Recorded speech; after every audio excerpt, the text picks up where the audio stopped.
காதல் மன்னன், காதல் இளவரசன், பல பெண்களின் கனவு நாயகன் அப்படின்னே எடுத்துக்கலாம். பட் அவர் ஆரம்பத்தில் பண்ண எல்லா படங்களையும் பார்த்தீங்கன்னா 100 டேஸ் படங்களாக அமைஞ்சது. அதுதான் மிகப்பெரிய ஒரு கிஃப்ட்டு. ஃபஸ்ட்டு கன்னடத்தில் தான் பாலுமகேந்திரா அவர் நல்ல கோகிலா படத்தில் தான் ஒரு இன்ட்ரோ ஆகுறாரு. அதில் கமலஹாசன் ஒரு மெயின் ரோல் வேறு. ஸோ அப்போ ஃபஸ்ட்டு படமே ஒரு பெரிய நடிகரோட சேர்ன்றது மிகப்பெரிய ஒரு வாய்ப்பு. நான் சூப்பர் ஸ்டார் ரஜினி அவர்களுக்கும் கமலஹாசன் நடித்த படத்தில் அபூர்வங்கள் தான் ஒரு மிகப்பெரிய ஒரு வாய்ப்பு வந்தது. அப்போ அந்த படம் ஹிட் ஆகுது. அப்புறம் திரும்பி மலையாளத்துக்குள்ளே பண்ணுறாங்க. ஒரு 3-4 படங்கள் எல்லாமே ஹிட் லிஸ்ட்டில் அமையுது. 77 உள்ள வந்த ஒரு ஃபீல்டுக்குள்ளே.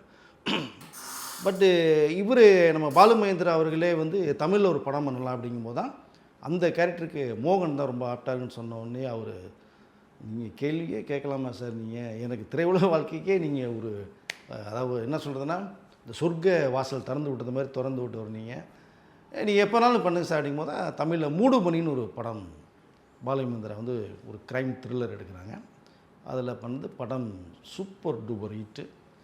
ஸோ அது கிட்டத்தட்ட அந்த படமே பார்த்திங்கன்னா வெள்ளி விழா படமாகவே தமிழில் அமைந்தது.